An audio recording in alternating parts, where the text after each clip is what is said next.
कि आप जानते हैं कि अभी दीपावली का त्यौहार बीत चुका है। अब छठ पूजा की तैयारी शुरू हो चुकी है। अगर मैं बात करूं तो पूरे बिहार में छठ पर्व को महापर्व से देखा जाता है। ये पूरे बिहार वासियों को आस्था से जोड़ता है और जो भी देश प्रदेश के लोग होते हैं इस छठ पूजा करने के लिए आते हैं। आज मैं विभिन्न छठ घाटों को दिखाने वाला हूं कि वहाँ की कैसी है और तमाम सभी छठ घाटों को बताने का प्रयास करूंगा कि उसकी स्थिति अभी कैसी है।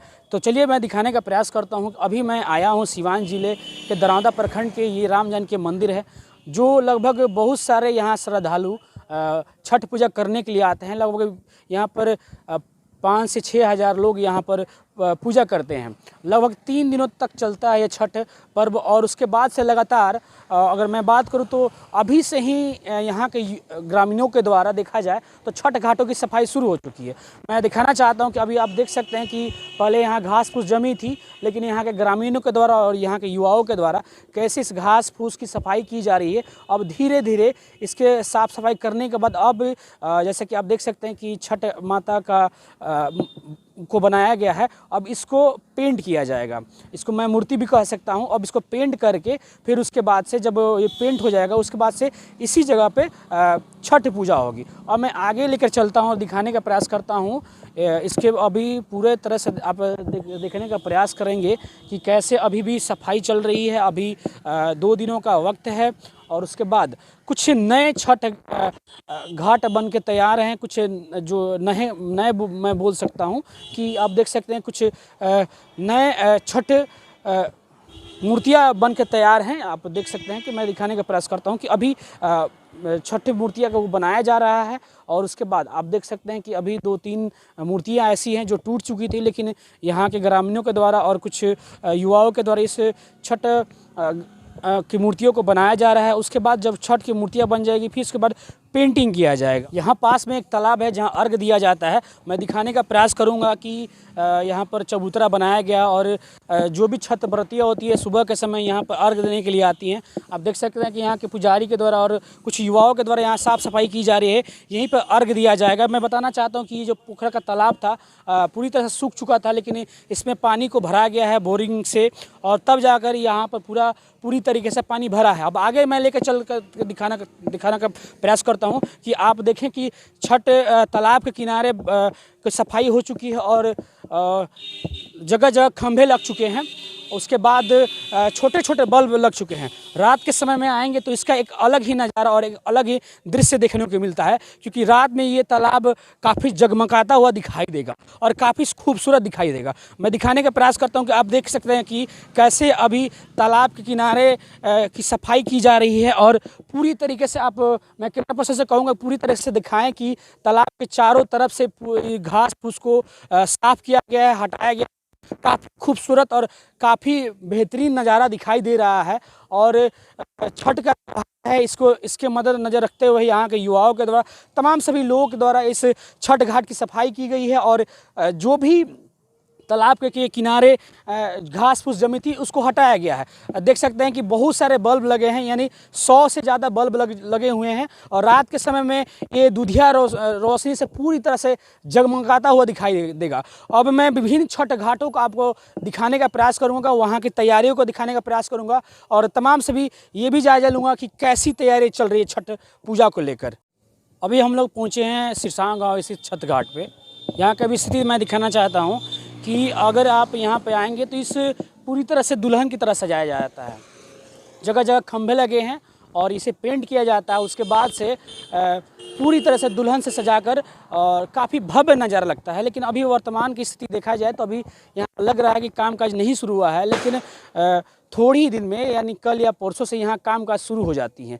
आप यहाँ पर आएँगे तो एक अलग ही भव्य दृश्य दिखाई देगा, एक भव्य नज़ारा दिखाई देगा।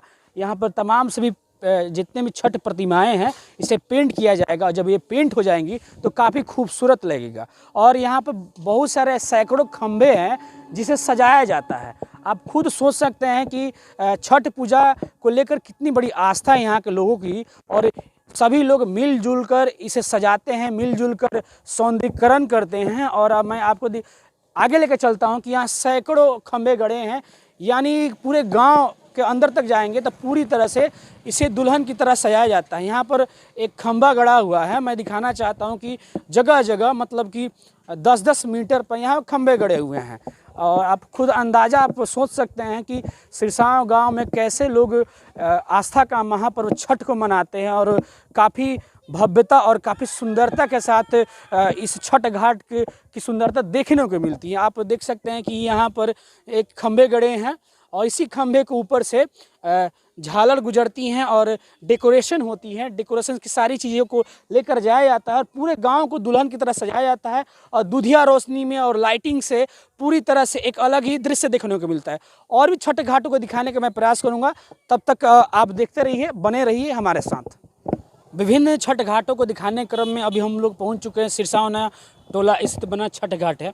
यहाँ देख सकते हैं कि पहले से साफ़ सफाई हो चुकी है। बहुत सारे लोगों ने मिलकर इस छठ घाट की सफाई की है और जो भी छठ प्रतिमाएं बनी हैं इसे पेंटिंग किया जा चुका है, लेकिन फिर से पेंट होना बाकी है।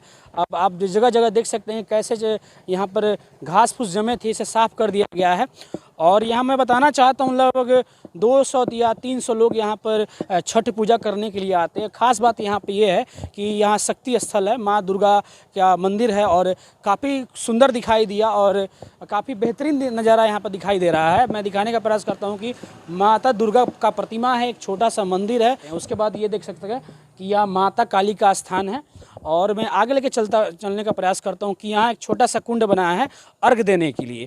मैं दिखाने का प्रयास करता हूँ यहाँ कोई तालाब नहीं है, लेकिन यहाँ लोगों के द्वारा छोटा सा कुंड बनाया गया है जैसे कि यहाँ पर अर्घ दिया जा सके। एक छोटा सा कुंड बनाया गया है, लेकिन अभी इसकी साफ़ सफाई नहीं की है। आप देख सकते हैं कि अंदर सीढ़ी बना है। अब इसकी जब साफ़ सफाई हो जाएगी उसके बाद पानी भरी जाएंगी। पानी भरने के बाद इसमें महिलाएं घुसकर जब उगते हुए सूर्य की उपासना करेंगी और उसके बाद अर्घ देंगी। अब दिखाने का यही मकसद था कि अगर आप भी आसपास के क्षेत्र के लोग हैं, अगर आपके छठ घाटों की सफाई नहीं हुई है तो आप छठ घाटों की सफाई करना शुरू कर दें, क्योंकि अब 2 या 3 दिन बचा है। और मुझे दिखाने का प्रयास था कि मैं विभिन्न नज़ारों को दिखाऊं और वहाँ के लोगों की एकजुटता दिखाने का मैं प्रयास करूँ। और लगातार हम विभिन्न छठ घाटों का मुआयना कर रहे हैं। इसी क्रम में हम लोग पहुँच चुके हैं महाराजगंज अनुमंडल स्थित महाराजगंज में। विशेषकर यहाँ पर मैं बताना चाहता हूँ कि यहाँ पर काफ़ी संख्या में भीड़ होती है और यहाँ दोपहर से ही लोग अपनी जगह सुनिश्चित करने के लिए आ जाते हैं।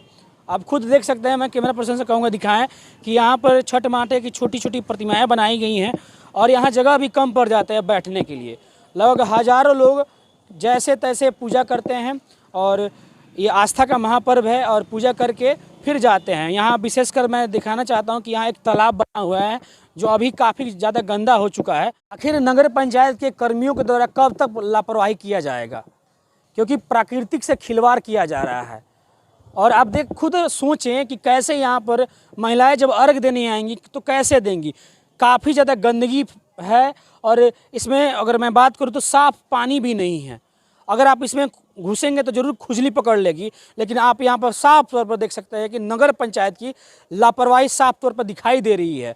और पूरी तरीके से आप देख सकते हैं कि अभी डेंगू का प्रकोप जारी है। लगातार महाराजगंज में डेंगू के मरीज मिलते जा रहे हैं।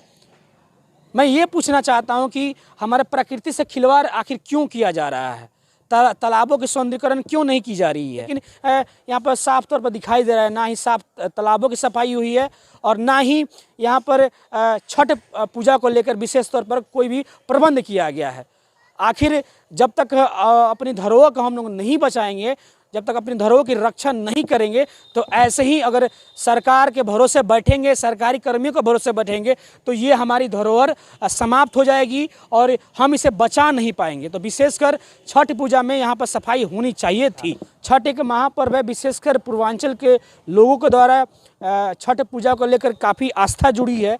जब शारदा सिन्हा का गीत बजना शुरू हो जाता है तो उनकी घर की यादें आना शुरू हो जाती हैं। वो अपने घर की तरफ चलना शुरू कर देते हैं और उनकी घर की यादें आने लगती है और वो छठ पूजा करने के लिए वो कहीं भी क्यों ना हो यहाँ पर ज़रूर आते हैं। विशेषकर हिंदुओं का एक महान पर्व है और विशेषकर बिहार में अगर बात किया जाए तो छठ एक महापर्व के रूप में देखा जाता है।